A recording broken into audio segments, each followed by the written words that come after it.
आज आपण घरच्या घरी हॉटेलसारखे छोले कसे करायचे ते पाहणार आहोत। नमस्कार, स्वप्नाली कुकिंग चॅनलमध्ये तुमचं खूप खूप स्वागत। आज आपण पाहणार आहोत छोले। त्यासाठी मी इथे पाव किलो छोले घेतलेले आहेत आणि ते रात्रभर पाण्यात भिजत घातलेले आहेत। छोले भिजवण्यासाठी कमीत कमी 8 ते 10 तासाचा तरी वेळ द्यायचा। मी इथे रात्रभर छोले भिजत घातले होते। त्यातलं सर्व पाणी अशा प्रकारे निथळून घ्यायचं। त्यानंतर आता आपण कुकरमध्ये शिजवून घेणार आहोत। सर्व छोले कुकरमध्ये घालायचे आणि त्यामध्ये छोले बुडतील इतपत पाणी घालायचं।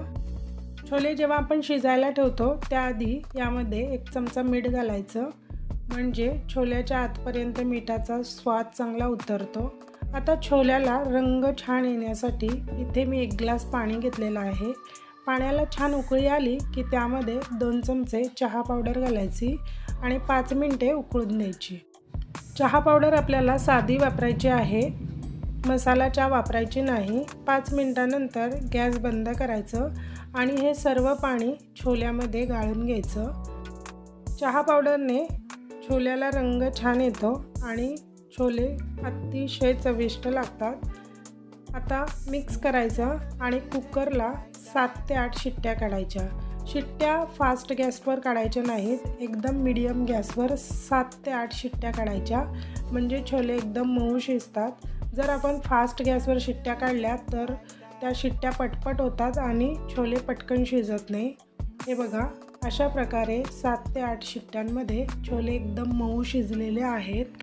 तुम्ही याचा रंग बघू शकता, अतिशय सुंदर असा रंग आलेला आहे। आता याच्या मसाल्याची तयारी करूयात। 2 मोठ्या आकाराचे कांदे घेतलेले आहेत, 10-12 लसणाच्या पाकळ्या घेतलेल्या आहेत, 1 इंच आल्याचं तुकडं घेतले, त्यानंतर 2 मोठे टोमॅटो घेतलेले आहेत आणि कोथिंबीर घेतलेली आहे। आता हे सर्व एकत्र करायचं आणि बारीक मिक्सरमधून वाटून घ्यायचं। हे पहा, मी बारीक मिक्सरवरून याचं वाटण तयार करून घेतलेलं आहे। कांदा आणि टोमॅटो आपण कच्चाच वापरलेला आहे।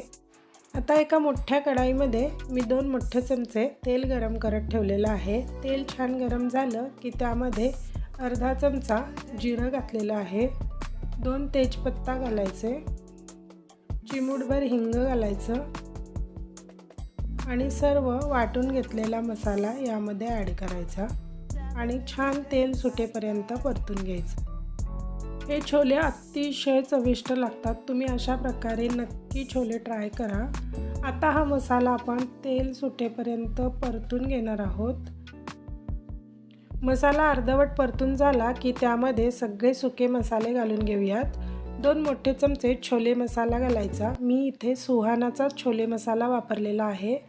त्याचबरोबर 1 चमचा धणेपूड, 1 चमचा हळद, 1 चमचा लाल तिखट आणि चवीपुरतं मीठ घालून हा मसाला आपण अजून तेल सुटेपर्यंत परतून घेणार आहोत। लक्षात ठेवा, आपण छोले शिजण्यासाठी सुद्धा मीठ घातलं होतं, त्याच अंदाजानुसार मीठ घालायचं।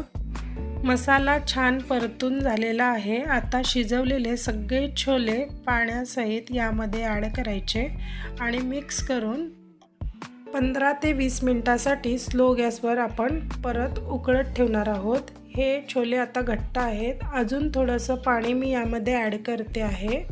15 मिनिटे आपण छोले उकळत ठेवणार आहोत, त्यानंतर पाणी थोडंसं आटू शकतं, त्यामुळे मी अजून थोडं पाणी घातलेलं आहे। इथे मी 1 चमचा कसुरी मेथी हातावर अशी कुस्करून घेतली आणि ती यामध्ये ॲड केली। कसुरी मेथीने सुद्धा छोलेला अतिशय छान स्वाद येतो। आता आपण झाकून 15 ते 20 मिनिटे असं शिजत ठेवणार आहोत। 15 मिनिटानंतर बघा, छोले तयार झालेले आहेत। आता यातले 5-6 छोल्याचे दाणे घ्यायचे आणि अशा प्रकारे मॅश करायचे, म्हणजे छोल्याला थोडासा दाटपणा येतो। सगळ्यात शेवटी घालायची आहे बारीक चिरून घेतलेली कोथिंबीर। आता छोले आपले तयार झालेले आहेत। रेसिपी आवडली असेल तर चॅनलला सबस्क्राईब करा, बेल आयकॉन दाबा, म्हणजे माझ्या नवीन व्हिडिओचे नोटिफिकेशन तुम्हाला येत राहतील। छोल्याबरोबर तुम्ही भटुरे बनवू शकता, पुरी बनवू शकता, पोळीबरोबर सुद्धा छोले अतिशय चविष्ट लागतात।